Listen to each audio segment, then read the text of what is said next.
Klik tombol berikut untuk mendapatkan update ilmu yang insya Allah bermanfaat.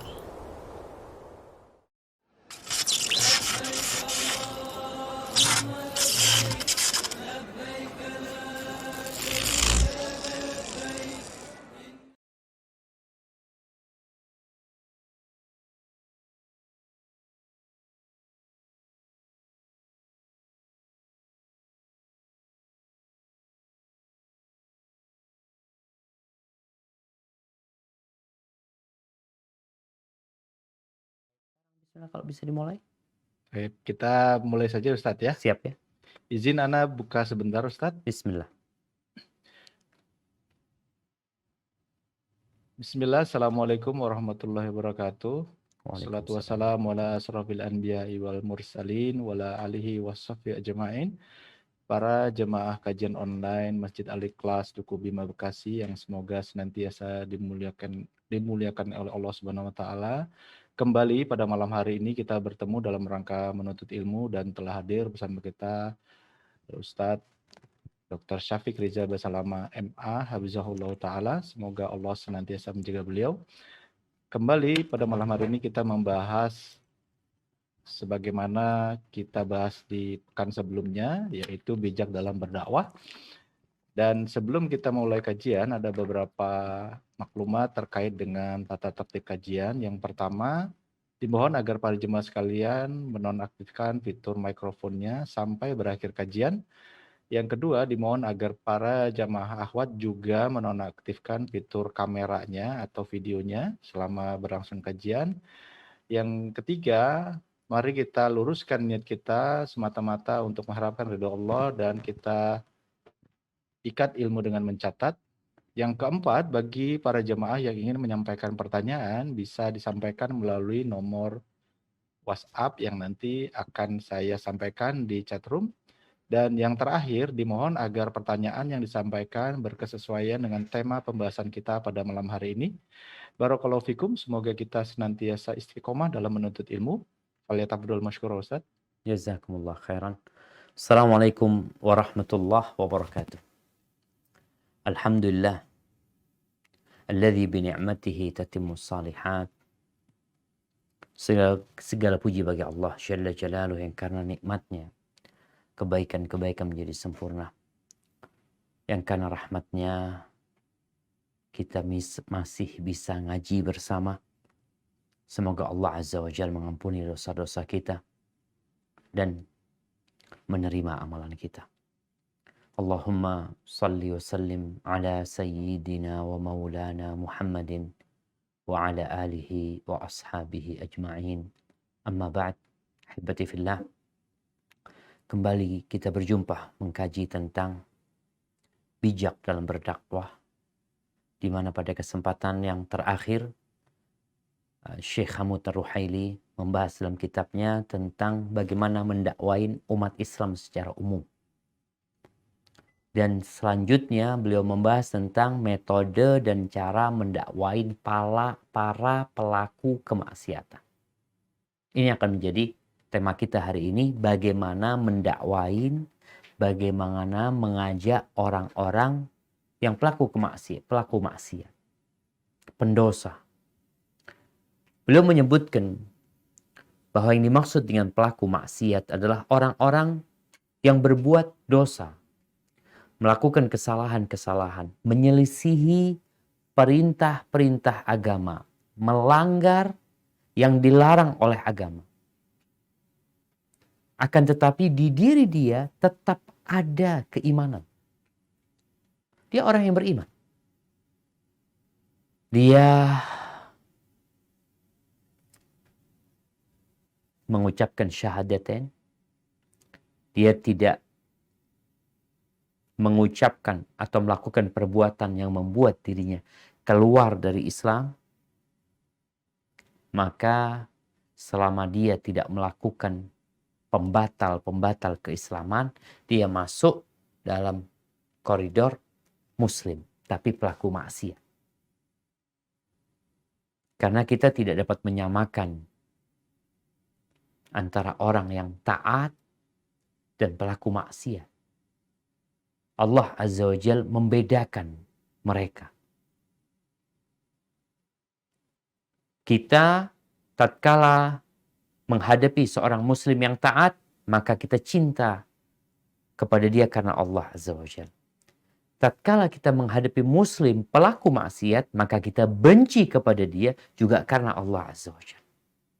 Artinya cinta dan kebencian kita ini bukan berdasarkan syahwat dan nafsu. Tapi cinta karena Allah dan benci karena Allah. Dan pelaku maksiat itu bertingkat-tingkat. Mau dibilang tingkat ke atas ya, semakin banyak kemaksiatannya. Tapi kalau tingkat di neraka itu semakin bawah, semakin banyak kemaksiatannya. Ada ya yang pelaku dosa besar, yang banyak dosanya. Ada yang pelaku dosa besar, tapi nggak banyak. Ada yang terus-terusan melakukan dosa kecil. Dan perlu diketahui bahwa muslim berbuat dosa itu lumrah. Sehingga kita menghadapi pelaku maksiat itu tahu. Kita pun berbuat dosa. Kalau kita melihat mungkin orang itu melakukan kemaksiatan, maka kita sendiri sebenarnya juga melakukan kemaksiatan. Kita juga berbuat dosa. Rasulullah SAW mengatakan, kullu ibn Adam khata. Semua anaknya Adam itu melakukan kemaksiatan. Bukan berarti akhirnya dibiarin ya berbuat maksiat. Ya udah kan itu menjadi sebuah tabiat manusia melakukan dosa. Nggak dibiarin. Rasulullah SAW mengatakan wa khairul khatta'in at-tawwabun. Sebaik-baiknya yang melakukan kesalahan adalah yang bertobat, yang kembali kepada Allah Azza wa Jalla. Baik. Apa saja sih yang mendorong orang itu berbuat maksiat? Syekh menyebutkan di antaranya adalah lemahnya iman di hati hamba sehingga syahwatnya itu mengalahkan imannya. Bukankah kita tahu neraka itu dikelilingi dengan syahwat dan surga itu dipagarin dengan hal-hal yang dibenci oleh jiwa. Di sini tatkala iman itu lemah, syahwat dan nafsunya ini mengalahkan dia dan dia menerima tipu daya syaitan. Syaitan ini musuh dan dia tukang tipu. Semua janji-janji syaitan itu palsu, tapi dalam kondisi lemah kita ikut arusnya syaitan. Kenapa kita melihat ada orang-orang yang tertipu dengan investasi-investasi bodong? Kemana akal dia? Kok dia nggak mau mikir, nggak mau bertanya? Kira-kira seperti itu. Tatkala imannya lemah, yang ada itu ambisi harta. Dia ingin. Sampai sesuatu yang nggak masuk akal, jadi masuk akal sama dia. Mana mungkin taruh 100 juta tiap bulan dapat 30 juta? Kalau ada kayak gitu, ya semua orang akan melakukannya. Tapi yang ada penipuan. 100 juta dapat 30 juta. Bulan pertama doang dapat. Bulan kedua, ketiga nggak dapat. Begitu pula tatkala manusia lemah, yang dia tahu setan ini musuh bebuyutan sejak Nabi Adam alaihissalam sampai sekarang, dia turutin. Kemudian ya tipu daya dunia. Kenikmatan, kelezatan yang fana, yang ada di depan mata, itu membuat orang berbuat dosa. Yang kedua kata Syekh Hamud, jahalatul asi wa ghaflatuhu an rabbih. Bodohnya orang yang melakukan dosa ini. Dia sedang lalai. Dia sedang tidak ingat sama Allah Azza wa Jal. Dengan kebesaran Allah Jalla Jalaluh. Dengan dahsyatnya azab. Dengan banyaknya kebaikan Allah kepada dia. Dia lengah dengan ini. Sehingga berbuat dosa. Kalau dia ingat, dia berbuat dosa masuk neraka, nggak jadi dia berbuat dosa. Tatkala dia mau berbuat dosa dan dia ingat Allah sedang mengawasin dia, subhanallah, diawasin orang aja kita takut berbuat dosa.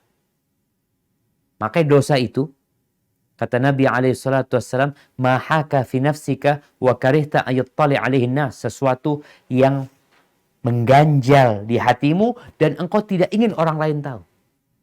Loh, gimana sekarang? Allah tuh ngeliat kita ketika kita berbuat dosa. Itu namanya ghaflah. Itu namanya jahalah, kebodohan dan kelalaian yang menimpa hamba sehingga dia berbuat dosa.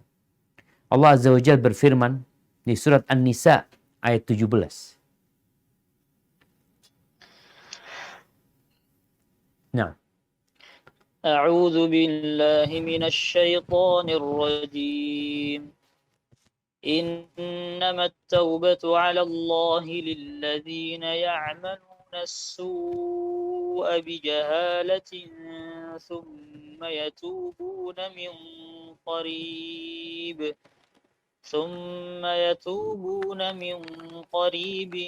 فأولئك يتوب الله عليهم وَكَانَ اللَّهُ عَلِيمًا حَكِيمًا.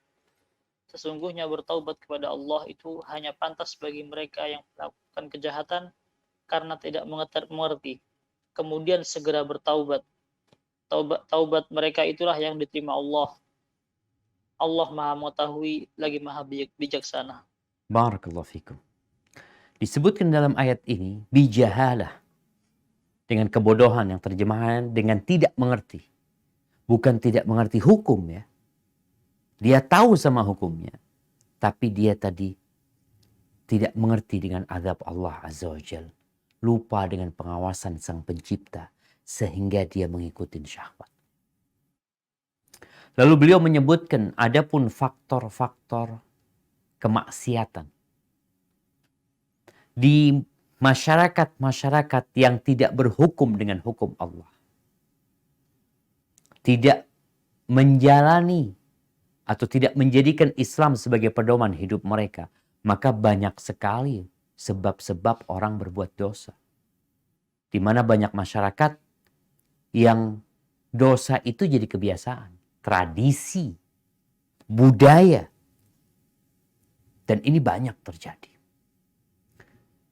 Rumah yang seharusnya orang terjaga di sana, sekolahan juga, jalanan, itu udah jadi daya tarik orang berbuat dosa. Jadi kita melihatlah di negeri kita Indonesia. Tatkala kita berjalan, kita melihat orang-orang melakukan dosa seperti hal yang biasa. Kadangkala minum minuman di pinggir jalan ya. Terkadang kita melihat laki perempuan kumpul-kumpul, berboncengan. Itu biasa. Kenapa? Ya, karena mereka tidak belajar agama dengan benar. Atau karena agama dikesampingkan oleh mereka. Media yang seharusnya membangun bangsa, ternyata merusak generasi bangsa. Kalau antum baca berita, anak kadangkala heran ya. Ya, anak terus terang, anak juga baca berita. Ada beberapa channel yang anak baca, kadangkala beritanya tentang artis fulan, kalau pakai baju itu seksi. Artis fulan semakin kurus. Artis fulan seperti ini, seperti itu. Berita-berita kemaksiatan. Oh, Ronaldo bersama kekasihnya. Kekasih lama Ronaldo. Anak kadangkala, apa manfaatnya buat umat? Oke, sekarang kita nggak usah bicara masyarakat muslim.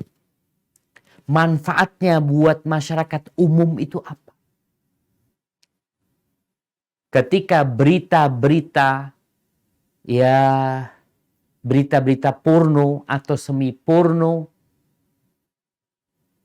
itu diangkat. bintang porno Jepang diajak wawancara. Kemudian ditampilkan di channel kita. Di Indonesia. Diterjemahkan. Buat apa? Apakah masyarakat Indonesia perlu dapat informasi itu? Karena bermanfaat? Mendidik mereka? Menjadikan mereka lebih baik? Lebih bermanfaat untuk bangsa? Anda rasa tidak. Namun ini menjadi sebab menyebarnya kemaksiatan dan sulitnya mendakwain mereka karena kita nggak punya link ke media itu.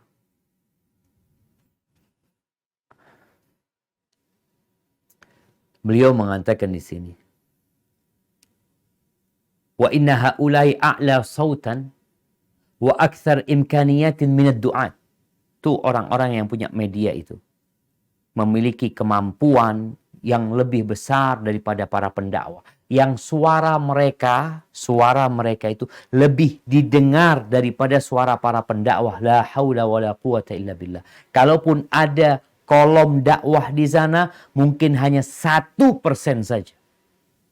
Kalaupun sampai. Tapi sisanya berita-berita yang gak ada perlunya kita mendengarnya. Oh, kucingnya artis fulan mati. Ikan cupangnya fulan mati. Kenapa kita disuguhin seperti itu?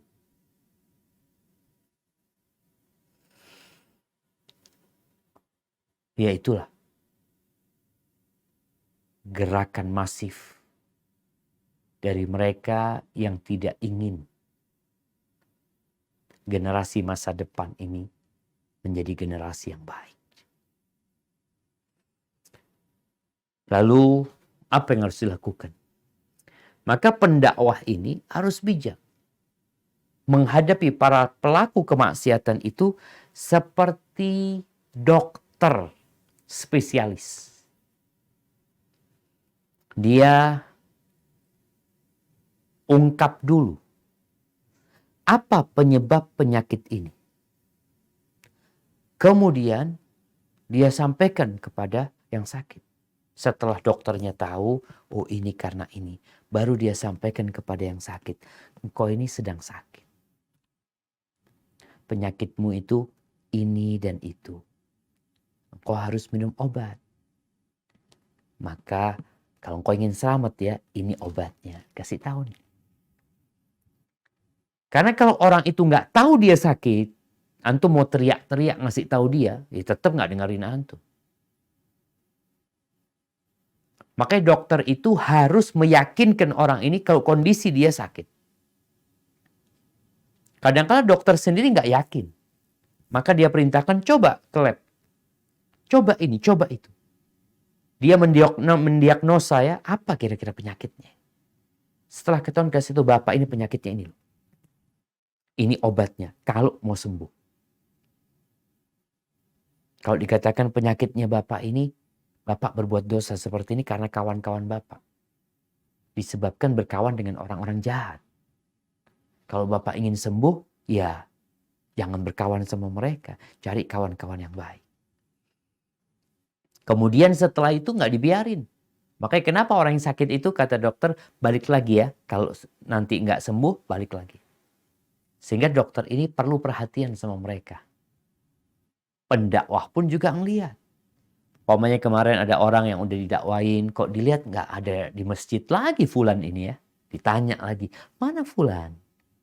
Kok nggak kelihatan? Ini pendakwah yang benar-benar lillahi ta'ala. Dia tanya orang-orang tersebut. Karena kepedulian dia sebagai seorang pendakwah yang diperintahkan untuk mengajak orang-orang kepada Allah Subhanahu wa taala. Kemudian seorang pendakwah ini hendaklah memandang kepada pelaku kemaksiatan dengan pandangan kasihan. Selain kita benci dengan kemaksiatannya, kita kasihan sama mereka. Kita memandang mereka, pendakwah memandang mereka itu seperti orang-orang yang sedang berdiri di pinggir jurang. Yang kita tahu jurangnya ini mau longsor. Kira-kira apa yang antum akan lakukan ketika melihat ada orang-orang berdiri di jurang atau berdiri di jembatan yang jembatannya mau dibawa sama arus air sungai? Maka antum akan teriak-teriak. Mengatakan, jangan pindah dari sana. Kemari, kemari. Teriak-teriak orang. Ini menyelamatkan dari musibah dunia. Bagaimana dengan menyelamatkan mereka dari api? Maka ya kita kesian. Dan kemudian pendakwah ini juga sabar ya. Kadangkala pelaku kemaksiatan itu diajak, mungkin balasannya kurang menyenangkan. Yang dihadapin sama kawan-kawan kita ketika berdakwah di kerabat, di keluarga. Dikatakan antum sok alim, sok ini, sok itu. Ya antum sabar. Karena mereka belum ngerti. Mungkin juga antum dulu seperti itu ketika didakwain. Sama, kita belum paham sehingga kita menolak sunnah umpamanya. Ketika berbuat maksiat, udahlah gak usah ngurusin anak. Urusin dirimu sendiri. Sabar ketika itu. Dicaci maki, dicela, sabar. Karena ada yang baperan. Pendakwah baperan. Ustadz baperan. Nggak harus ustadz ya. Kan kita udah sampaikan di awal kajian bahwasanya kullukum du'at. Setiap kalian adalah pendakwah. Mengajak sesuai dengan kapasitas keilmuannya. Ya dengan jabatan dan kedudukan dia. Di lingkungan dia, di kawan-kawan dia, di rumah dia. Maka ketahuilah bahwa Rasulullah SAW. Man taqama li nafsihi qad. Nggak pernah beliau itu balas dendam karena dirinya. Marah ya. Karena dirinya dicela. Lah. Wala nila minhu syai' fantaqama li nafsi. Nggak pernah beliau dicaci, dimaki, dibully, dijelek-jelekin. Kemudian beliau bangkit bela diri. Enggak. Illa antuntahak maharimullah. Kecuali ketika yang dilanggar itu. Batasan-batasan Allah yang seharusnya dijaga. Maka ketika itu beliau marah. Sallallahu alaihi wasallam. Kemudian beliau menyebutkan di sini tentang beberapa metode. Setelah kita faham kondisi orang pelaku kemaksiatan ini, kita tahu sebabnya.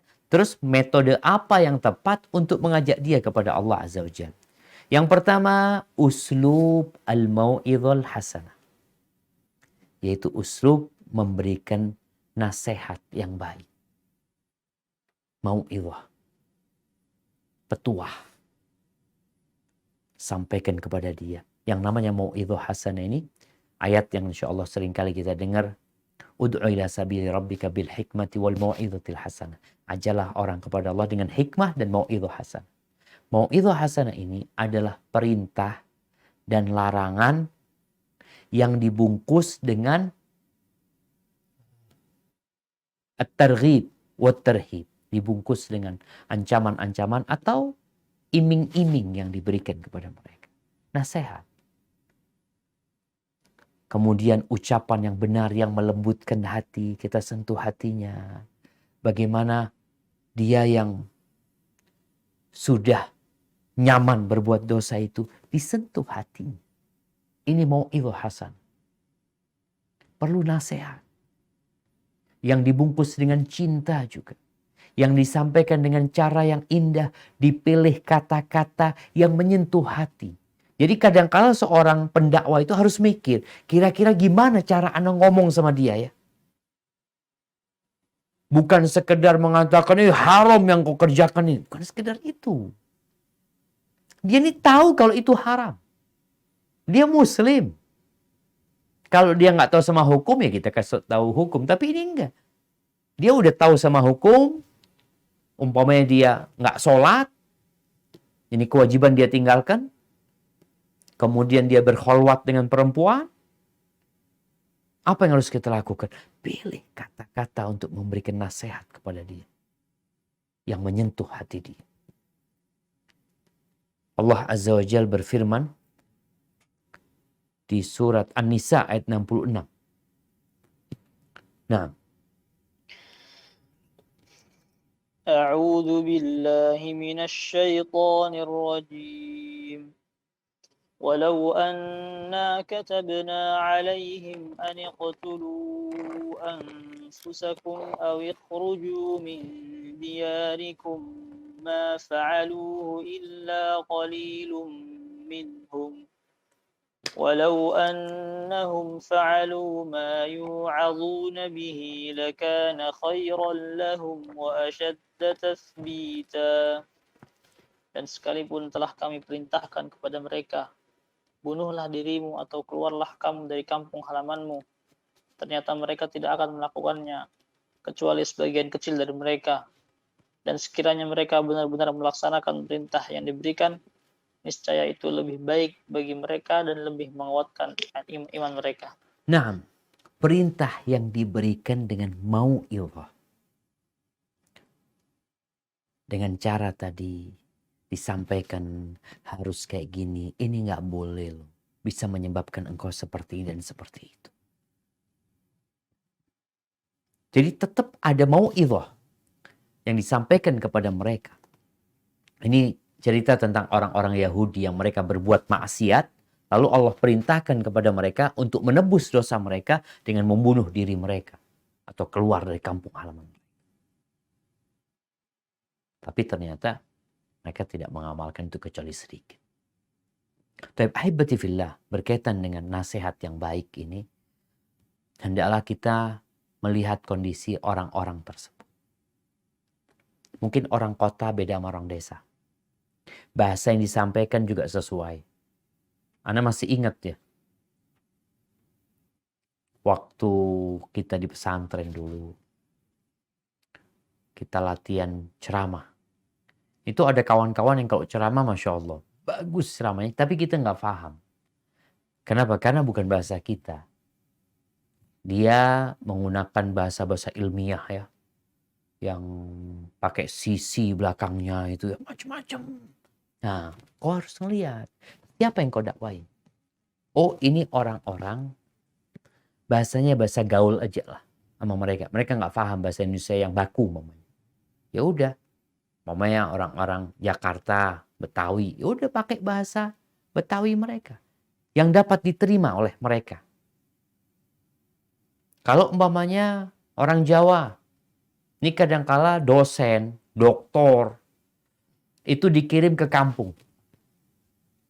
Setelah ceramah dosen ini, seorang dokter berceramah dengan semangatnya, dia pulang dengan harapan orang-orang itu berubah dengan nasihat-nasihat yang disampaikan. Besoknya ada yang laporan dari teman-teman yang di kampung itu. Ustadz mohon maaf ya, kalau bisa Ustadz Fulan nggak dakwah lagi di kampung kita. Kenapa? Nggak paham orang-orang. Nggak paham.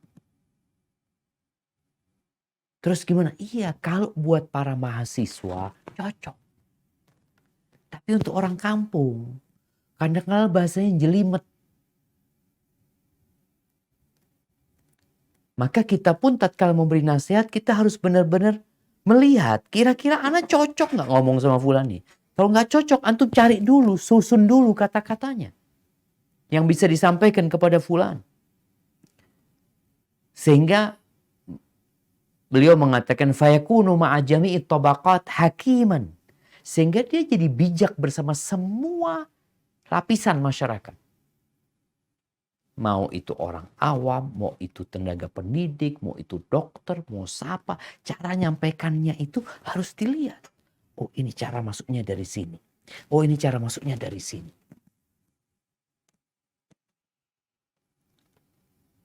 Muhtadiyan fi dzalika bil kitab was sunnah wa siratis salafis salih. Kata beliau, ya dalam melakukan itu yang kau ambil petunjuklah dari Al-Qur'an, dari sunnah, kemudian dari bagaimana salafus salih ketika memberikan nasihat. Makanya kadang-kala kalau kita ngelihat ustadz-ustadz ceramah itu nyampaikan nasihatnya Hasan Al-Basri, nyampaikan nasihatnya Ibnu Abbas, nyampaikan nasihatnya Sa'id bin Jubair. Karena memang ada nasihat-nasihat, ada kata-kata yang bagus sekali jemaah.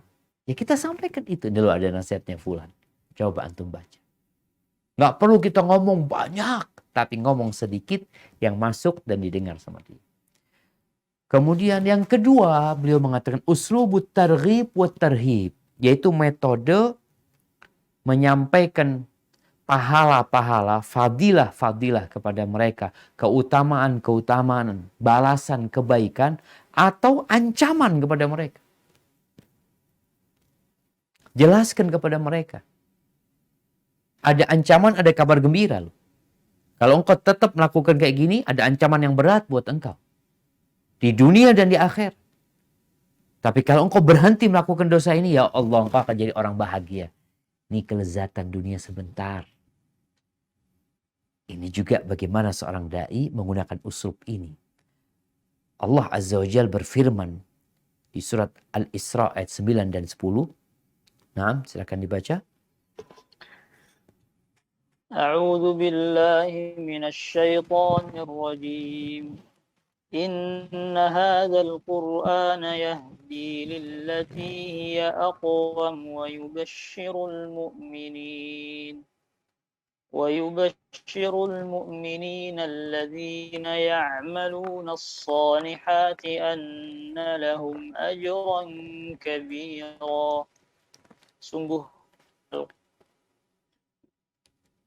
Sungguh Al-Quran ini memberi petunjuk ke jalan yang paling lurus dan memberi kabar gembira kepada orang mukmin yang mengerjakan kebajikan bahwa mereka akan mendapat pahala yang besar. Wa annal ladzina la yu'minuna bil akhirati a'tadna lahum 'adzaban alima. Dan bahwa orang yang tidak beriman kepada kehidupan akhirat, kami sediakan bagi mereka azab yang pedih. Subhanallah, seperti ini metode Al-Quranul Karim. Kita akan dapati Allah Azza wa Jal menyebutkan kabar gembira, menyampaikan balasan kebaikan yang akan diterima bagi yang nurut, bagi yang taat dan patuh, tapi yang maksiat ada azab.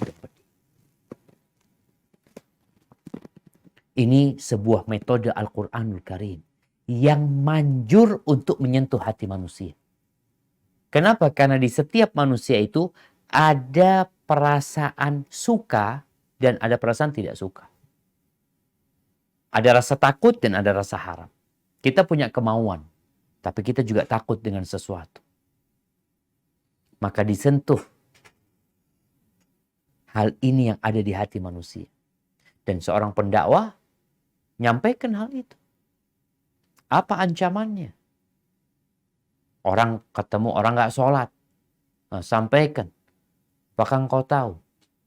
Itu orang-orang yang masuk neraka Sakor. Ketika ditanya mereka. Qalu ma salakakum fi Sakor. Ma salakakum fi Sakor. Qalu lam nakum minal musallin. Ketika dikatakan kepada mereka. Kenapa kalian masuk neraka Sakor? Lam nakum minal musallin. Karena mereka nggak sholat. Ini ancaman buat mereka. Dan sampaikan ancaman di dunia. Engkau sengsara kalau nggak sholat. Engkau tahu nggak? Yang pertama dihisap pada hari kiamat. Kau jangan berpikir kau banyak sedekah, banyak ini, banyak itu. Yang pertama dihisap tuh sholat. Kalau engkau nggak sholat, selesai sudah. Sholat ini menjadi tolak ukur ya. Sholatnya baik, yang lainnya baik. Sholat itu mencegah dari perbuatan keji dan motivasi dia juga. Bagaimana bahagianya orang-orang yang melaksanakan sholat. Yang beribadah kepada Allah Azza wa Jalla. Tergantung jenis kemaksiatan yang dia lakukan. Makanya perlu belajar lagi. Ketika kita hendak menyampaikan kabar gembira kepada dia buat orang-orang yang taat. Ya, bagaimana menggerakkan keinginan dia itu. Yang manusia ingin kebaikan. Tapi di sisi lain bagaimana kita menyampaikan ancaman-ancaman agar dia takut. Contohnya nih Allah berfirman di surat Ar-Rum ayat 41. Nah.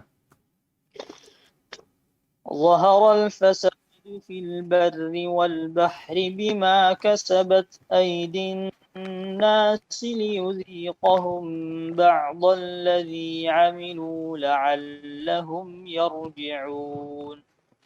Telah tampak kerusakan di darat dan di laut disebabkan oleh karena perbuatan tangan manusia. Allah menghendaki agar mereka merasakan sebagian dari akibat perbuatan mereka, agar mereka kembali ke jalan yang benar. Nih, sampaikan nih. COVID-19, bencana-bencana yang ada, banjir, gempa, kebakaran, tabrakan, longsor, tsunami. Itu disebabkan dosa. Maka kita perlu ketika memotivasi orang itu untuk meninggalkan kemaksiatan, tadi menyebutkan ancaman-ancaman dunia dan akhir. Bagaimana Rasulullah SAW ketika naik di atas mimbar, beliau mengatakan dengan suara yang lantang sampai orang-orang di pasar Madinah itu terdengar mendengar suara Nabi SAW. Beliau mengatakan, andartukumun nar, andartukumun nar. Aku peringatkan kalian dengan adanya api neraka. Bukan bicara penjara. Penjara mah ancaman hukuman membunuh 15 tahun. Ancaman hukuman 5 bulan, 2 bulan. Ya orang santai. Orang berbuat dosa itu kenapa santai? Karena ancamannya ringan. Kita sampaikan ancaman di dunia yang pertama, engkau gak akan pernah bahagia. Walaupun bergelimang harta dengan kemaksiatan. Duh, tapi fulan bahagia. Cuma dalam kamera bahagia. Cuma fotonya kelihatan bahagia. Kebahagiaan itu bukan di pakaian. Kebahagiaan itu bukan di peci. Kebahagiaan itu bukan di rumah, bukan di kendaraan. Tapi kebahagiaan itu di hati. Oke, sampai orang-orang yang alim itu mengatakan kalau tuh raja-raja, penguasa-penguasa itu tahu dengan apa yang kita rasakan dari kebahagiaan di hati ini, mereka akan pukulin kita. Mereka akan mungkin menyiksa kita agar kebahagiaan itu bisa mereka ambil. Maka ini perlu kita sampaikan. Kerusakan di muka bumi Allah jelaskan di ayat ini. Karena sebab apa? Kemaksiatan. Agar mereka bertobat. Jadi alhamdulillah kalau antum berbuat dosa atau seorang berbuat dosa lalu dikasih musibah, alhamdulillah insya Allah dia jadi ingat. Tapi ada orang yang berbuat dosa dibiarin sama Allah Azza wa Jalla. Nggak dikasih musibah. Rumahnya tambah bagus, mobilnya tambah banyak, hartanya tambah kaya. Padahal dia pelaku kemaksiatan. Itu yang berbahaya. Karena apa? Karena dia bakal mati. Ya, yang ditakutkan dia mati sebelum bertobat kepada Allah Azza wa Jalla. Baik. Cara yang ketiga adalah dengan cerita. Kita menghadapi pelaku maksiat ini nggak perlu nyebutin ayat Quran nih kadangkala. Nggak perlu nyebutin hadis Nabi SAW. Ya udah cerita lah sama dia. Ini ada cerita. Nabi SAW sering kali bercerita dan Al-Quranul Karim. Mungkin kalau kita lihat sepertiganya tuh isinya cerita. Bukan cerita fiksi. Bukan cerita bikinan. Tapi cerita dari Allah Azza wa Jalla. Allah berfirman di surat Yusuf ayat 111. Setelah cerita tentang Nabi Yusuf dan kejadian-kejadian yang di dalamnya. Apa kata Allah Azza wa Jalla? Nah, silakan dibaca. لقد كان في قصصهم عبرة لأولي الألباب ما كان حديثا يفترى ولكن تصديق الذي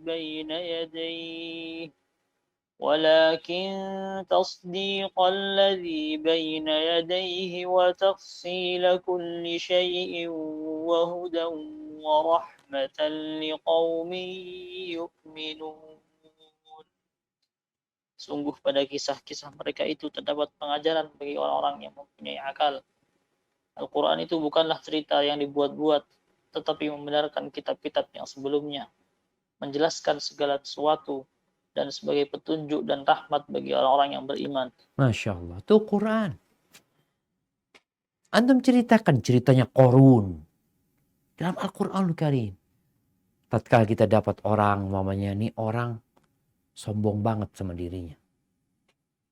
Kelihatan dari cara ngomongnya. dia menyampaikan kehebatan-kehebatan dirinya. Maka ceritakan kepada dia ceritanya Qarun. Bagaimana cerita Qarun? Rasul sallallahu alaihi wasallam punya banyak cerita. Kita ketemu ada fulan yang kayaknya kurang bersyukur sama Allah Azza wa Jalla. Ceritakan bagaimana 3 orang yang Nabi ceritakan, yang satu buta, yang satu botak, yang satu kena penyakit kulit. Bagaimana akhirnya yang 2 orang itu, yang botak sama yang kena penyakit kulit itu, karena nggak mau bersedekah, karena lupa sama pemberian Allah, Allah ambil hartanya. Dan Allah kembalikan dia sakit. Ini cerita. Agar orang itu, ya mungkin kita nggak perlu baca ayat-ayatnya dulu nih. Kita tahu nih, la in syakartum la azidannakum. Ini orang kayaknya ngerti. Tapi kita tadi, biasanya ada orang-orang yang dengan cerita itu menikmatin ceramah dan mempengaruhi alam bawah sadar dia. Kemudian dia jadi sadar, iya ya, anak kok kurang sodako kayak. Cerita jam. Pendakwah ini perlu membaca cerita-cerita Al-Quranul Karim, cerita-cerita hadis-hadis Nabi SAW. Kemudian Rasul sallallahu alaihi wasallam mengatakan, hadithu an Bani Israel wala haraj. Kalian ceritakan tentang Bani Israel itu nggak apa-apa. Jadi cerita Israiliyat itu nggak apa-apa selama tidak bertentangan dengan Al-Quran dan Sunnah. Tapi kita jangan percaya dan jangan mendustakannya. Diambil ibrohnya. Kalau yang tidak ada dalam Al-Quran dan Sunnah, sekedar cerita saja. Maka penting metode cerita ini dipakai dalam mendakwain orang yang berbuat kemaksiatan. Cerita-cerita nyata dari kehidupan kita. Boleh kita ceritakan pula. Di kampung ana ada orang seperti ini. Ada fulan seperti ini, seperti itu. Cerita tentang anak yang durhaka sama orang tuanya. Bagaimana nasib dia kemudian. Cerita seorang yang, na'udzubillah, yang berzina. Kemudian Allah kasih penyakit sama dia. Yang menyebabkan orang itu jadi takut gitu loh berbuat dosa. Dan sampaikan juga, ingat nggak ada yang luput. Nggak ada yang luput dari pengawasan Allah dan dari adab Allah orang yang berbuat dosa. Mau sekelas Fir'aun. Kita ceritakan nih. Kalau ada orang-orang yang melakukan kezaliman, antum itu nggak lebih kaya dari Fir'aun. Antum nggak lebih berkuasa dari Fir'aun. Fir'aun aja ditenggelamin sama Allah Azza wa Jalla. Gimana dengan antum? Ini agar dia, tujuannya menceritakan hal ini, agar dia berhenti berbuat dosa. Kemudian kita juga ceritakan kalau ketemu orang yang berbuat dosa banyak, lalu dia mau tobat, putus asa, takut. Jangan takut antum. Ceritakan. Ada orang yang membunuh 100 orang. Itu bertobat dan Allah terima tobat. Cerita pelacur yang memberikan minum seekor anjing. Bagaimana akhirnya Allah mengampuni dia. Ini juga perlu diceritakan agar dia termotivasi. Allah ya, aku ini walaupun banyak dosanya, Allah masih mengampuni. Iya. Ini untuk memotivasi mereka agar bertobat kepada Allah Azza wa Jalla. Karena tujuan kita bagaimana pelaku maksiat itu berhenti berbuat dosa, kemudian bertobat kepada Allah dan beramal soleh. Kemudian cara yang keempat adalah dengan memberikan permisalan-permisalan. Jadi permisalan ini menjadikan sesuatu yang ada dalam akal seraya berada dalam kenyataan. Jadi dikasih contoh nih, kasih permisalan. Sehingga yang awalnya teori di sini, jadi seperti itu ternyata maknanya. Dan kalau kita melihat di Al-Quranul Karim, banyak sekali permisalan-permisalan yang Allah buat agar orang dapat mencernanya dengan akalnya. Karena ini memudahkan bagi orang untuk memahami sesuatu. Contoh nih, bagaimana Allah Azza wa Jalla di surat Jum'at ayat 5. Nah, مثل الذين حملوا التوراة ثم لم يحملوها كمثل الحمار يحمل أسفارا بئس مثل القوم الذين كذبوا بآيات الله والله لا يهدي القوم الظالمين. Perumpamaan orang-orang yang diberi tugas membawa Taurat, kemudian mereka tidak membawanya, tidak mengamalkannya adalah seperti keledai yang membawa kitab-kitab yang tebal. Sangat buruk perumpamaan yang mendustakan ayat-ayat Allah, dan Allah tidak memberi petunjuk kepada orang yang zalim. barakallahu fikum. Nih sebuah perumpamaan. Sampaikan. Orang ini kalau punya ilmu nggak diamalin, kayak keledai bawa kitab. Kayak keledai. Iya, keledai ini walaupun bawa kitab banyak, nggak ada manfaatnya buat dia. Apakah keledai dengan bawa kitab banyak dia jadi orang yang berilmu? Enggak. Bagaimana Allah memperumpamakan dunia ini? Seperti zahroh, seperti bunga. Bunga itu layu, nggak lama. Seperti air yang turun, menumbuhkan tumbuh-tumbuhan. Bagaimana sawah jadi hijau, nggak lama bentar lagi kuning, habis. Seperti itu dunia. Rasulullah SAW dalam berdakwah itu seringkali menggunakan perumpamaan-perumpamaan. Ketika beliau ingin membuat orang ini tidak mengambil kembali hadiah yang sudah diberikan, maka beliau mengatakan, "Mathalul ladzi yarji' fi hibatihi kamathalil kalb yarji' fi qai'ihi." Permisalan orang yang ngasih sesuatu kemudian diminta lagi. Kalau kita waktu kecil ya, itu dikatakan kalau ngambil sesuatu yang sudah kita berikan di Jawa nih, nanti bintilan gitu. Enggak. Tapi Nabi memberikan permisalan. Perumpamaan. Orang yang mengambil kembali apa yang sudah dia berikan kepada orang lain, itu seperti anjing yang makan muntahnya. Jadi orang takut. Jijik dia gitu. Ketika Allah melarang orang-orang ghibah, ngomongin orang lain. Apa kata Allah? Ayuhibbu ahadukum ayyakula lahma akhihi maitan fakarihtumu. Apakah mau salah seorang di antara kalian makan bangkainya saudaranya sendiri? Bangkai, bukan bangkainya kambing. Bangkainya manusia. Saudaramu sendiri. Yang tadi engkau masih ngobrol sama dia. Ketika dia pergi, lalu engkau duduk di kamar bersama kawan-kawan di ruangan. Engkau mau makan bangkai saudaramu. Itu perumpamaan. Jadi ada perumpamaan yang Allah berikan di dalam Al-Quranul Karim. Berkaitan dengan sodakoh juga. Supaya orang termotivasi. Itu seperti satu gandum ya. Yang menumbuhkan 7 bulir. Di setiap bulir itu ada 100 biji. Allah. Seperti itu kira-kira. Ketika engkau bersedekah, nggak berkurang, berkembang, tambah banyak. Kemudian Rasulullah SAW memberikan permisalan nih. Kadangkala kita mau ngobrol nih sama orang, ini dia jadi banyak dosa karena kawan-kawannya buruk.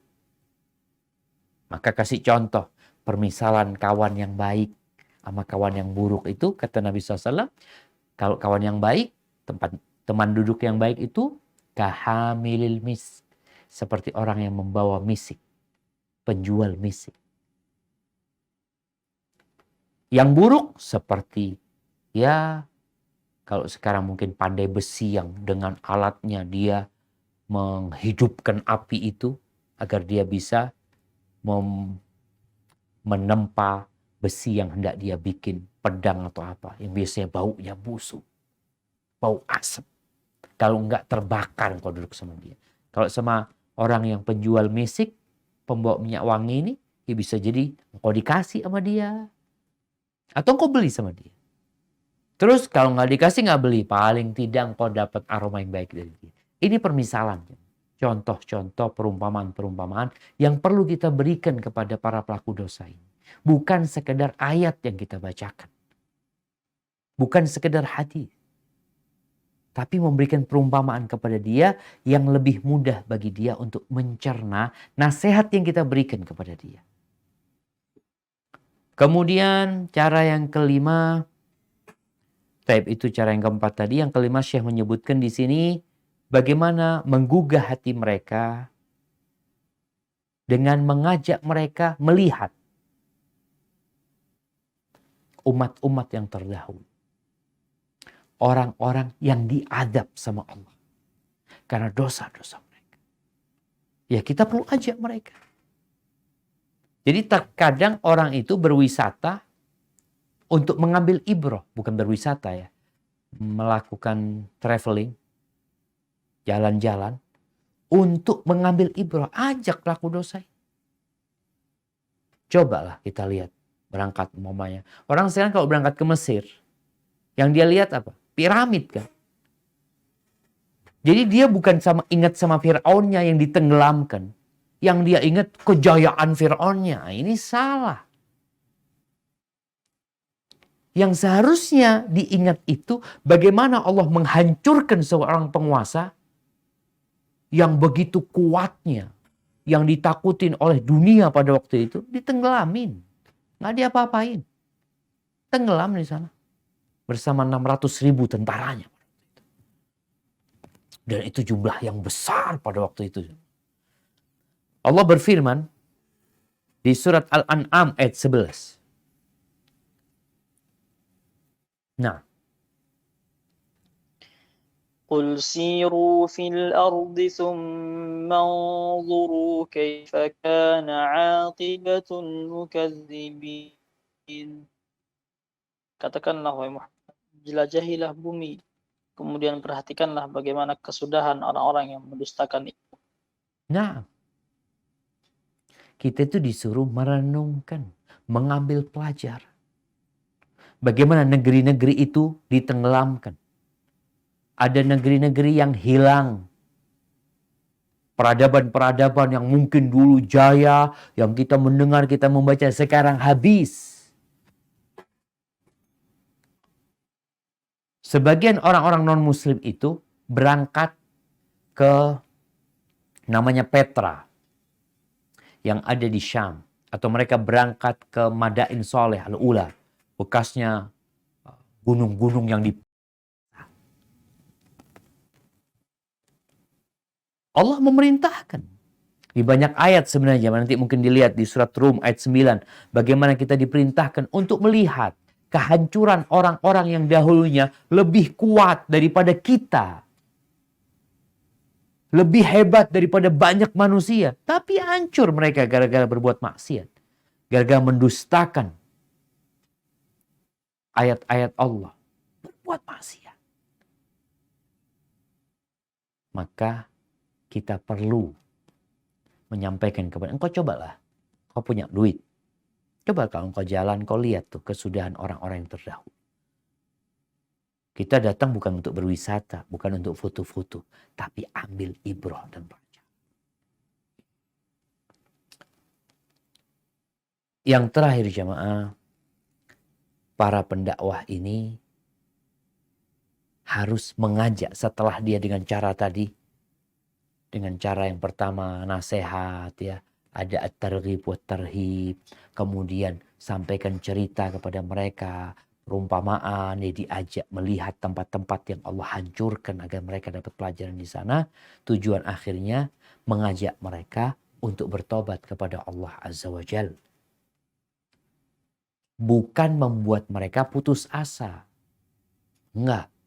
Karena jangan sampai pendakwah ini nakut-nakutin pelaku dosa yang akhirnya dia merasa, aduh kayaknya nggak mungkin diampuni sama Allah SWT. Maka engkau harus ajak dia bertobat. Sampaikan walaupun engkau berbuat dosa, lalu engkau sudah bertobat, besoknya berbuat dosa lagi, terus besoknya berbuat dosa lagi. Selama engkau bertobat, Allah terima tobat. Jangan pernah putus asa. Allah Azza wa Jalla berfirman di surat Az-Zumar ayat 53. Nah, silakan dibaca. قل يا عبادي الذين أسرفوا على أنفسهم لا تقنطوا من رحمة الله إن الله يغفر الذنوب جميعا إنه هو الغفور الرحيم. Katakanlah, wahai hamba-hambaku yang melampaui batas terhadap diri mereka sendiri, janganlah kamu berputus asa dari rahmat Allah. Sesungguhnya Allah mengampuni dosa-dosa semuanya. Sungguh dialah yang maha pengampun, maha penyayang. Barakallahu fikum. Ini penting. Supaya tidak ada lagi kejadian seperti yang bunuh 99 orang. Ingat. Ketika orang ini membunuh 99 orang, dia datang ke seorang ahli ibadah. Bukan orang alim, tapi ahli ibadah. Dia sampaikan, aku ini sudah bunuh 99 orang. Hali min taubah? Apakah masih ada kesempatan buat aku untuk bertobat? Engkau sudah bunuh 99 orang, mau tobat? Nggak ada tobat buat engkau. Akhirnya dibunuh nih orang ini. Jadi 100. Maka pendakwa harus tahu, jangan sampai membuat orang itu putus asa. Kenapa dia bunuh orang itu? Karena kalau memang nggak ada pintu tobat, ada apa? Nah, jadi orang baik. Ya udah, nah jadi orang jahat aja. Karena nggak ada kesempatan untuk memperbaiki diri. Bukan seperti itu. Maka Allah sebutkan dalam ayat Az-Zumar 51 ini, atau 53 ini, bahwasanya Allah mengampuni semua dosa. Asalkan kau bertobat kepada Allah Azza wa Jalla. Dengan syarat-syarat yang harus dipenuhi. Barakallahu fikum. Itu mungkin yang bisa kita kaji pada kesempatan kali ini. Insya Allah pada perjumpaan yang akan datang, kita akan berbincang tentang bagaimana cara mendakwain ahlul kitab. Yaitu orang-orang Yahudi dan Nasrani. Ya, Anda kembalikan ke pembawa acara. Kita masuk ke sesi tanya jawab. Barakallahu fikum. Wafikum barakallahu Ustaz, jazakallahu khairan atas ilmu yang telah disampaikan. Izin untuk membacakan beberapa pertanyaan yang sudah masuk, Ustaz. Bismillah. Yang pertama, Assalamualaikum warahmatullahi wabarakatuh. Ustaz, Ana ingin mendapatkan nasihat. Yang pertama, ada 2 pertanyaannya, Ustaz. Yang pertama, bagaimana cara terbaik untuk mendakwahi orang yang mengutamakan akal dan nafsu daripada wahyu? Yang kedua, semester genap, sepertinya ini seorang mahasiswa, Ustaz. Semester genap, Ana ada beberapa mata kuliah yang bertentangan. Salah satunya ilmu filsafat. Apa yang harus Ana lakukan, Ustaz? Jazakallahu khairan. Nah, barakallahu fikum. Ya jemaah.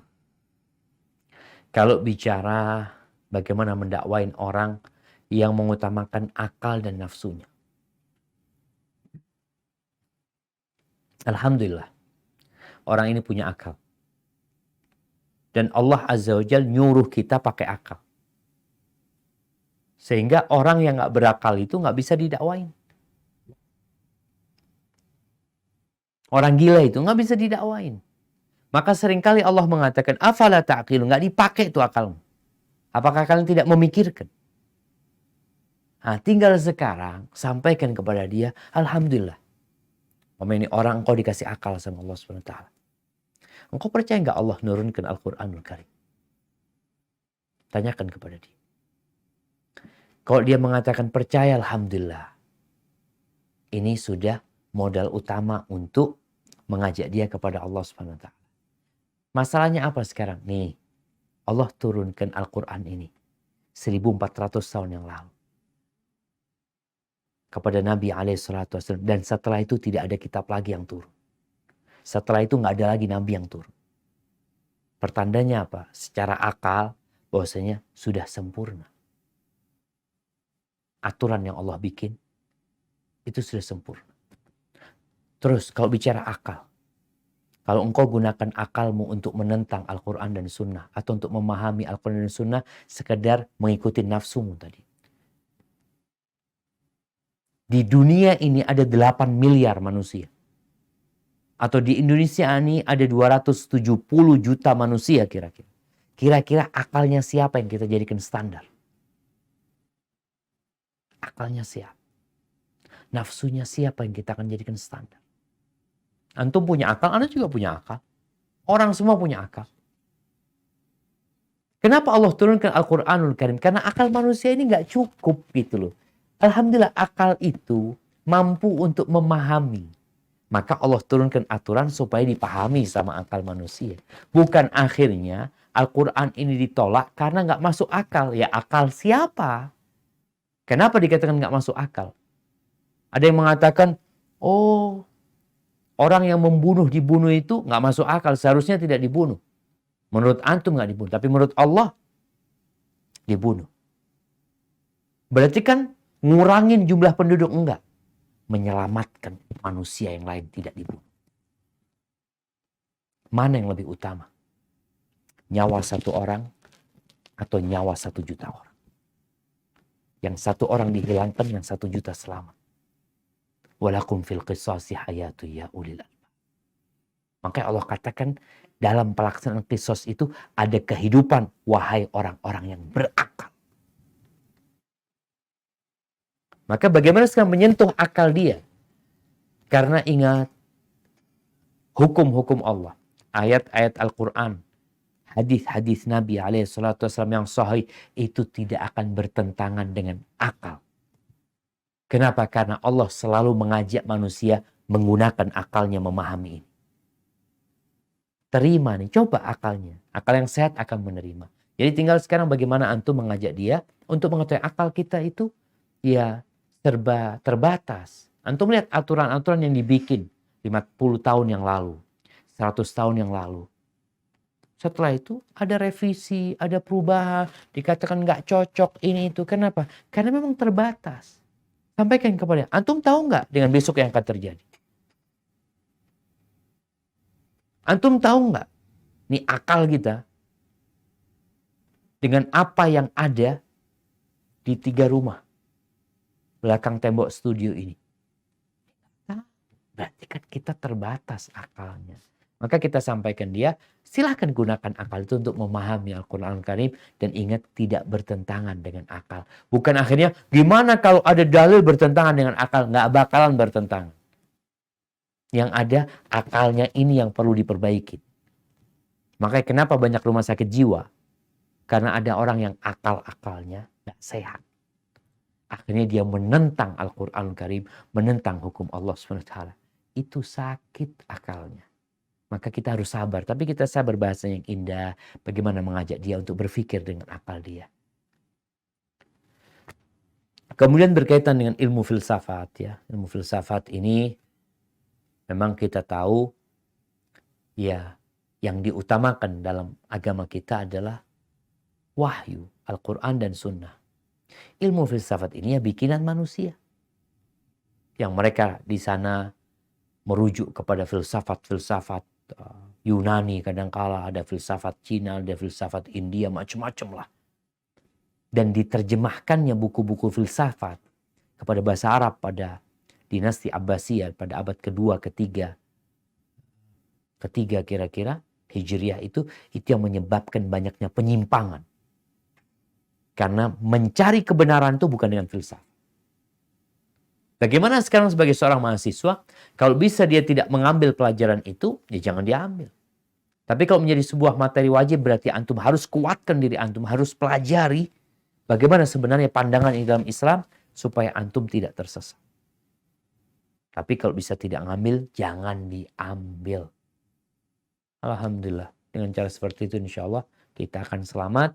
Dan para ulama Islam ketika mereka menulis buku filsafat untuk mengkanter filsafat-filsafat yang ada. Jadi tidak ada mereka menggunakan dalil sesuatu kecuali dalil itu bisa dibalikin kepada mereka. Maka itu yang dilakukan oleh para ulama Islam. Sehingga sebagian ulama yang mungkin fokus nulis filsafat di akhir hayatnya dia pusing.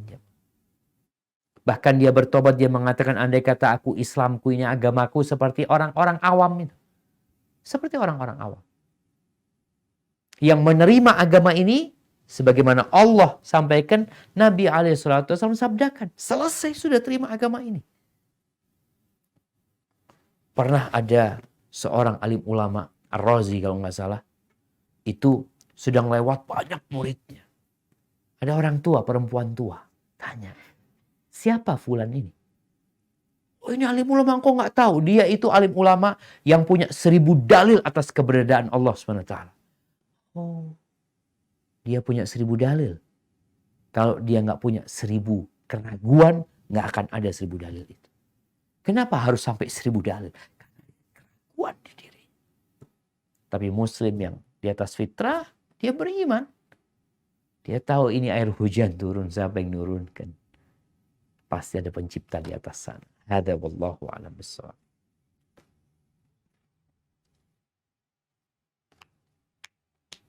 Jazakallah khairan Ustadz atas jawabannya. Izin untuk membacakan pertanyaan selanjutnya Ustadz. Assalamualaikum. Waalaikumsalam. Semoga Ustadz, keluarga dan tim selalu diberikan kesehatan dan diberikan keberkahan oleh Allah Subhanahu wa taala.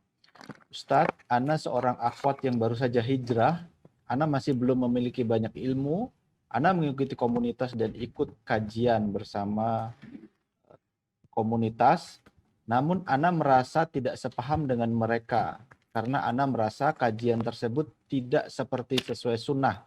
Seperti ketika berwudu mengucapkan niat dahulu baru berwudu. Dan hal tersebut ana merasa enggan untuk ikut komunitas tersebut. Namun ana ingin memiliki teman yang solehah.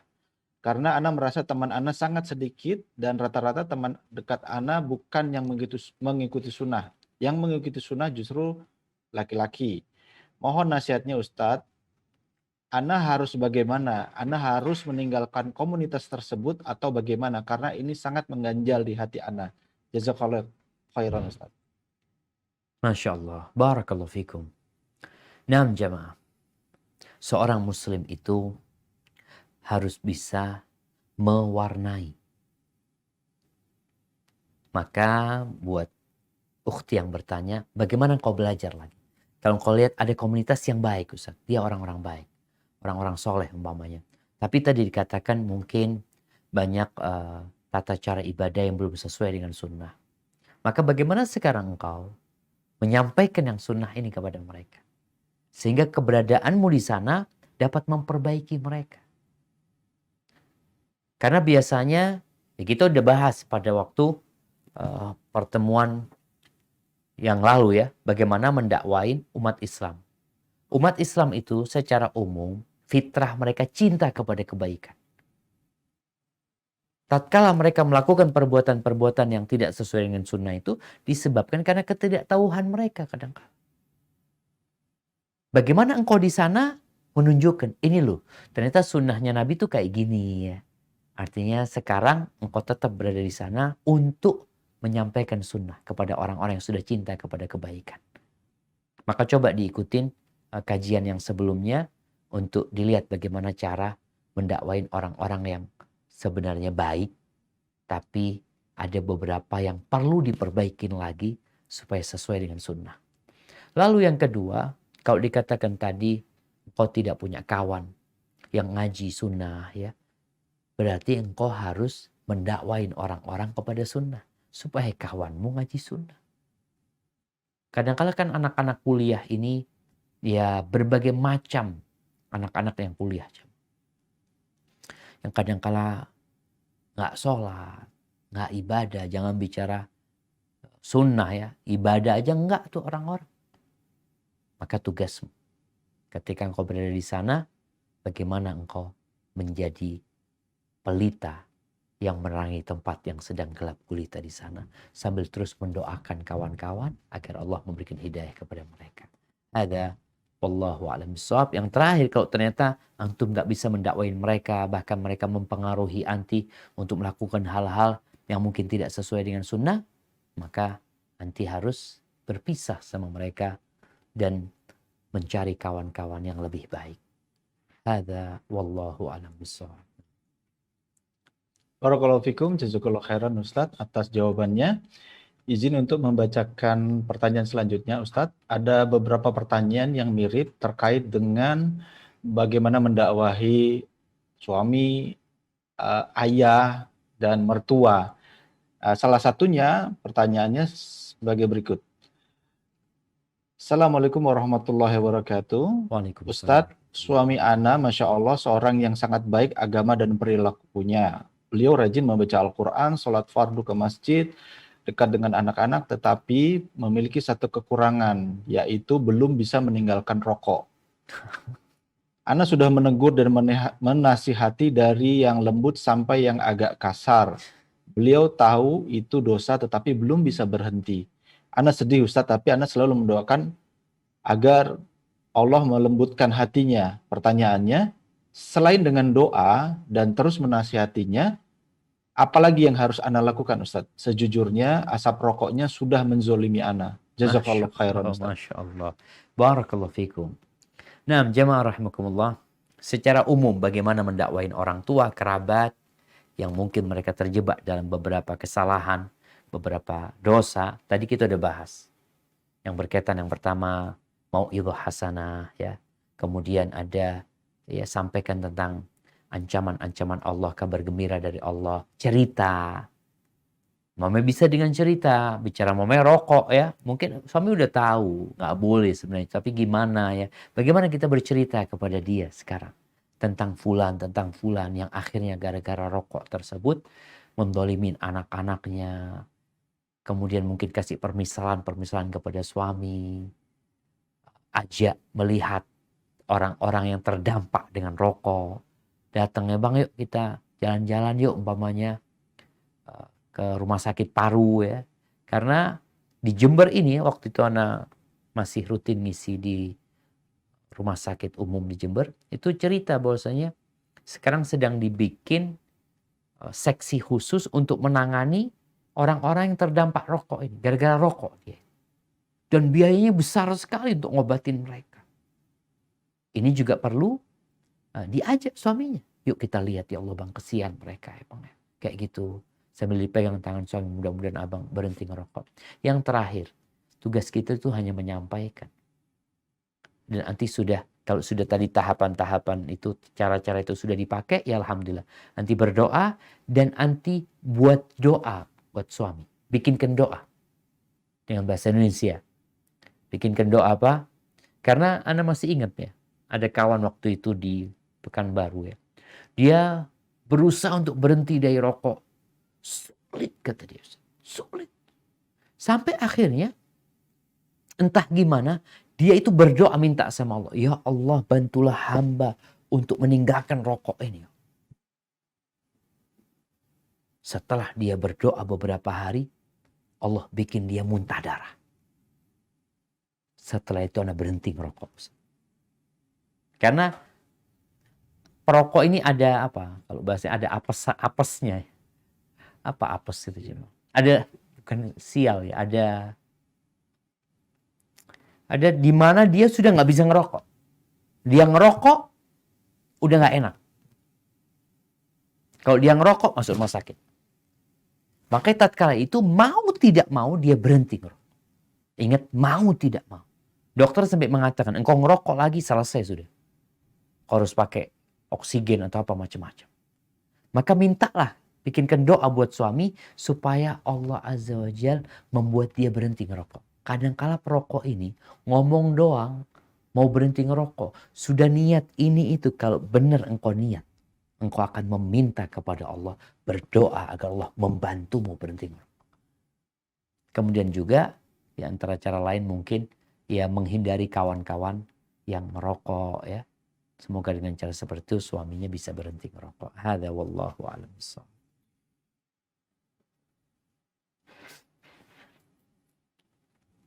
Barakallahu fikum, jazakallahu khairan Ustadz atas jawabannya. Ustadz, izin kita masih ada waktu untuk pertanyaan selanjutnya Ustadz. Fadhal, mungkin 2-3 pertanyaan lagi Bang. Baik, jazakallahu khairan Ustadz. Karena Masya Allah ini pertanyaan malam ini sangat banyak. Masya Allah, Masya Allah. Berarti tambah 5 pertanyaan lagi gitu Bang. Nggak apa-apa Ustaz, 3 aja. Masya Mungkin. Allah. Barakallah. Nanti Ana simpulkan. Sepertinya pertanyaannya mirip-mirip Ustaz. Siap. Jadi insya Allah nanti kita bisa simpulkan. Jadi ini ada pertanyaan mungkin dari remaja Ustaz. Assalamualaikum warahmatullahi wabarakatuh. Waalaikumsalam. Ustaz, Ana izin bertanya. Teman Ana suka sekali nonton K-pop. Hari-harinya yang dikerjakan hanya dengan menonton K-pop dan pernah saya tegur bahwa tidak boleh mengidolakan seseorang berlebihan. Apalagi itu orang kafir dan dia tidak mau mendengarkannya. Bagaimana cara menasihatinya? Dan agar bisa mengutuk hatinya supaya dia sadar. Demikian Ustaz pertanyaan. Masya Allah. Barakallahu fikum. Nah, jemaah. Iya. Kondisi orang yang imannya sedang lemah membuat dia tadi mengidolakan orang-orang kafir, ya nggak peduli dikasih nasihat. Maka sekarang bagaimana kita menyentuh hati dia dengan nasihat-nasihat yang lebih kepada menumbuhkan keimanan dia kepada Allah dan hari akhir. Contohnya berikan nasihat kepada dia, kalau dia melaksanakan sholat ini itu macam-macam, alhamdulillah. Berarti dia sebenarnya muslim yang baik ya, karena melaksanakan kewajibannya, hanya saja tadi ada dosa-dosa yang dia kerjakan. Ajak dia untuk berpikir. Contohnya, engkau dapat apa sih? Engkau dapat apa dengan engkau mendengarkan K-pop itu? Apakah engkau ketika mendengarkan K-pop itu akhirnya rezekinya tambah banyak? Atau ketika engkau dengar K-pop itu sholatmu lebih khusyuk? Apakah ketika engkau menyimak K-pop itu nilai belajarmu lebih tinggi lagi? Kayaknya semua itu tidak. Ini kalau kita bicara bagaimana menjadikan dia berpikir, menggunakan akal dia sekarang. Apa yang dia dapatkan? Karena manusia ini kalau sudah tahu di depan dia ada racun, ini susu. Orang yang akalnya sehat mengatakan racun, siapa yang mau racun? Kadang-kala dia nggak tahu kalau K-pop ini racun buat dia sebenarnya. Dia waktunya habis tidak berguna. Nggak bertambah ketaatan dia kepada Allah Azza wa Jalla. Rizkinya juga tidak semakin banyak. Ketaatan dia kepada orang tua kadang-kala juga terabaikan. Jadi dunia akhirat nggak dapat apa-apa. Kemudian yang kedua, diajak dia ziarah kubur umpamanya. Untuk mengingatkan dia Allah kita bakal mati. Engkau tahu nggak? Tapi orang kalau imannya nggak benar ya, Ma. Kadang-kadang dikatakan engkau mau nggak dikumpulkan sama orang-orang K-popnya, orang-orang kafir di neraka. Orang itu akan dikumpulkan dengan orang yang dia cintai. Tapi kalau nggak ada imannya dengan hari akhir, nggak percaya sama kiamat, dengan surga dan neraka, kadang-kadang dia berpikir, oh berarti aku ketemu sama mereka di neraka. Engkau mau? Mungkin dia secara spontan, nggak apa-apa kumpul sama mereka. Na'udzubillah min dzalik. Kalau engkau memang siap bersama mereka, coba engkau masak minyak. Ini kalau orang-orang kafir mati dalam kekafiran, selesai jemaah ya. Tapi kalau mereka masih hidup, ya harapan kita mereka mendapatkan hidayah. Engkau kalau memang mau, engkau lihat tuh minyak. Coba engkau masukkan tanganmu 1 menit. Kalau engkau mampu, mungkin kau berpikir, nanti di neraka itu selama-lamanya. Maka perlu ada motivasi kepada teman-teman ini, kepada kawan-kawan ini yang menggugah hati dia. Seperti yang tadi kita bahas ya. Ancaman-ancaman, kasih permisalan-permisalan, kasih cerita sama dia. Jadi bukan sekedar kita ngasih tahu, tapi lupa caranya. Dengan cara-cara yang tadi disebutkan, semoga hatinya tersentuh. Dan yang terakhir kita doakan dia. Kita doakan dia. Semoga dia dapat hidayah. Dan kasih ganti. Ini ada sesuatu yang lebih bermanfaat buat engkau ya. Insya Allah akan menambah keimanan dan ketakwaan. Hadza wallahu a'lam bissawab. Barakallahu fikum, jazakallahu khairan Ustadz atas jawabannya. Semoga yang bertanya cukup jelas dengan jawaban tersebut. Izin untuk membacakan pertanyaan selanjutnya Ustadz. Pertanyaannya terkait dengan aktivitas mahasiswa Ustadz. Jadi ada 2 pertanyaan yang Ana gabungkan dan semoga yang bertanya berkenan dengan hal tersebut. Pertanyaannya, Assalamualaikum Ustadz, mohon maaf saya ingin bertanya. Saya adalah mahasiswa, pergaulan di kampus ini sangatlah bebas dan bisa dibilang sangat buruk. Bahkan dibanggakan ketika sudah tidak ragu lagi untuk berbuat maksiat. Saya juga di sini secara tidak langsung harus belajar agama lain karena saya jurusannya musik, di mana mata kuliah sejarah dan lagu-lagu yang dipelajari adalah sebagian lagu gereja. Saya awalnya bahagia di sini, namun alhamdulillah saya tidak terjerumus ke dalamnya, saya murni hanya berkuliah saja. Namun setelah beberapa lama, saya tersadar dan saya ingin hijrah, tapi tidak ada satupun pengajian di lingkungan kampus. Mohon nasihatnya Ustaz. Barakallahu fikum. Nah, jamaah. Jadi ada kuliah musik. Ya? Subhanallah. Semoga Allah memberikan hidayah kepada kita untuk tetap istiqomah di atas agama Allah Azza wa Jalla. Ada hal-hal yang dipelajari yang kadangkala ya tidak menambah ketakwaan dan keimanan. Yang kalau kita lihat orang-orang yang sedang ikut konser ya, datang artis fulan, konser mereka datang semuanya menyimak ya. Di sana ada banyak kemaksiatan. Na'udzubillahi min dzalik. Itu yang terjadi. Baik. Yang pertama, kalau antum bisa pindah kuliah, antum pindah kuliah. Cari kuliah yang lain. Kalau ternyata antum belajar di situ sesuatu yang bertentangan dengan agama antum. Kalau antum kuliah di sana untuk urusan rizki, untuk urusan kerjaan, untuk urusan harta, untuk urusan biaya hidup antum, ingat. Kadang kalau ada orang mikir kalau anak keluar dari sana gimana nanti urusan kerjaan anak. Rizki itu tidak ikut ijazah. Tidak ikut tempat kuliah. Berapa banyak orang-orang yang menjadi orang terkaya padahal nggak lulus S1. Lulus SMA doang. Supaya kita sadar. Kalau antum berat untuk meninggalkan ya. Ini buat yang lainnya juga ketika di tempat kuliah.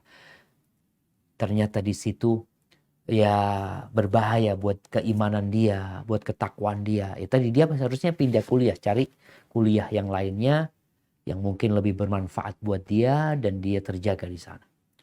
Baik, kalau di tempat kuliah itu nggak ada kajian, subhanallah jemaah.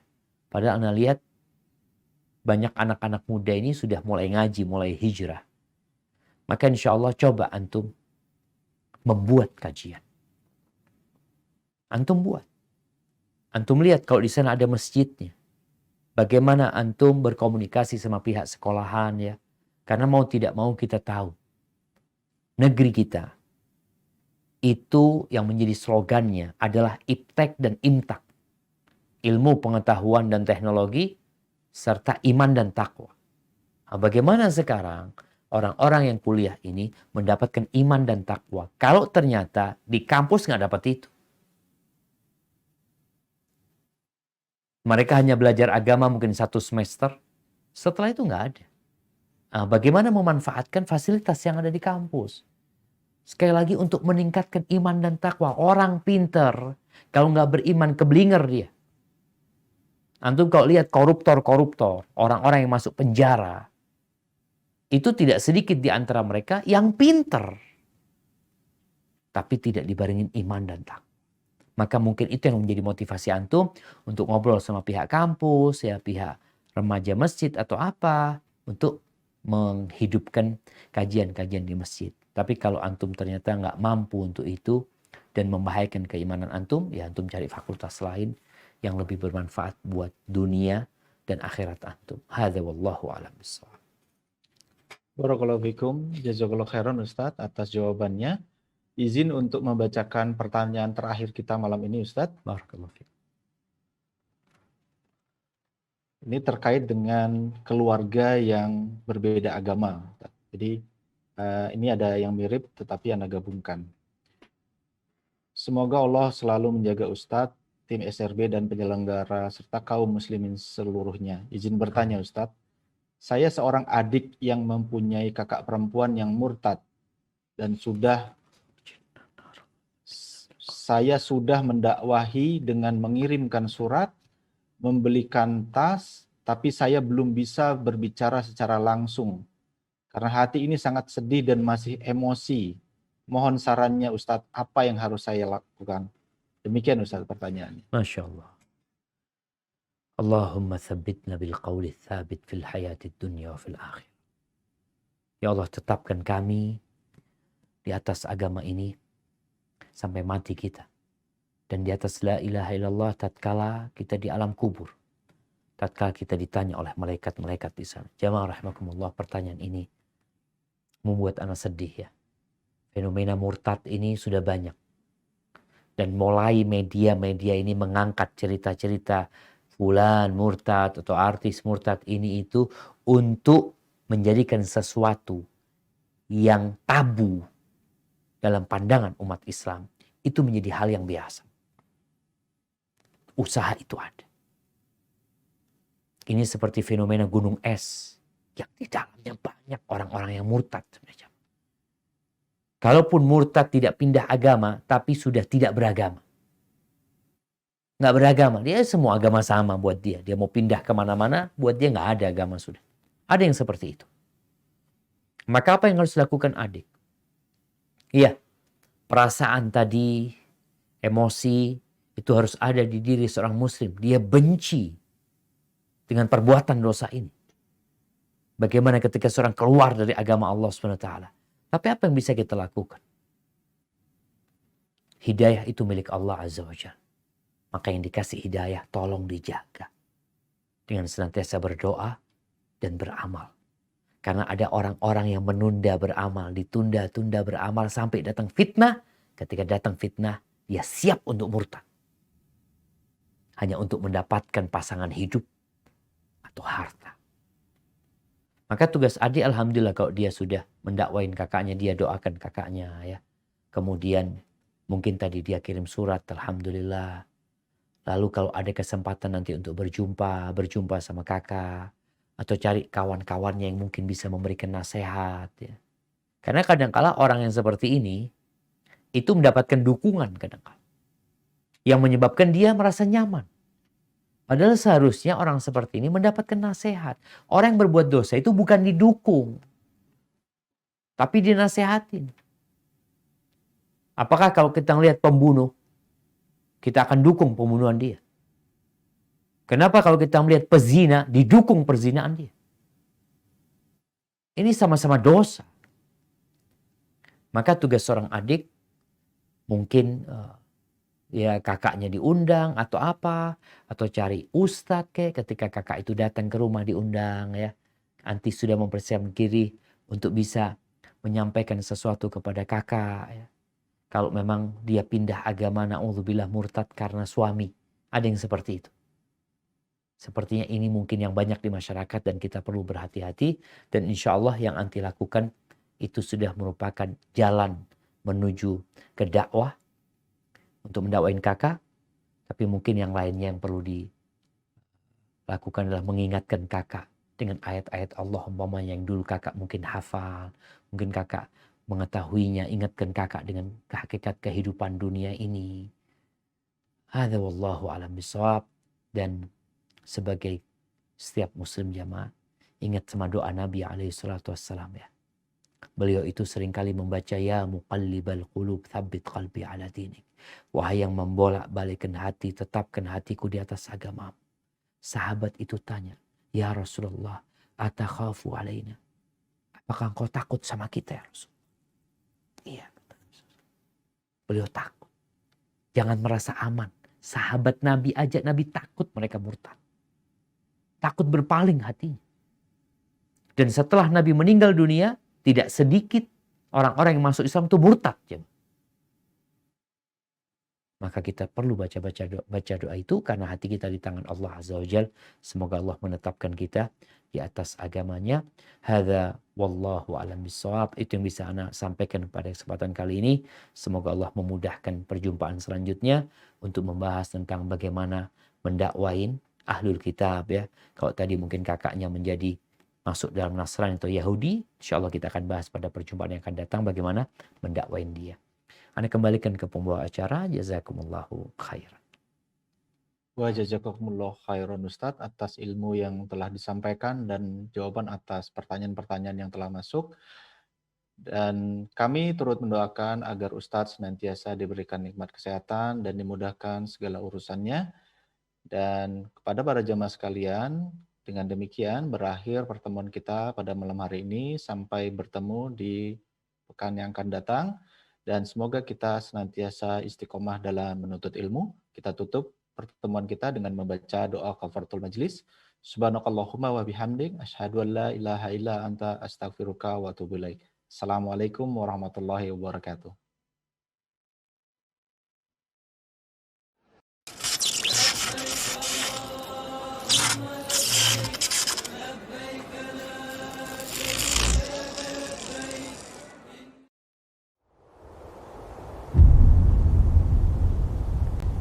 Klik tombol berikut untuk mendapatkan update ilmu yang insya Allah bermanfaat.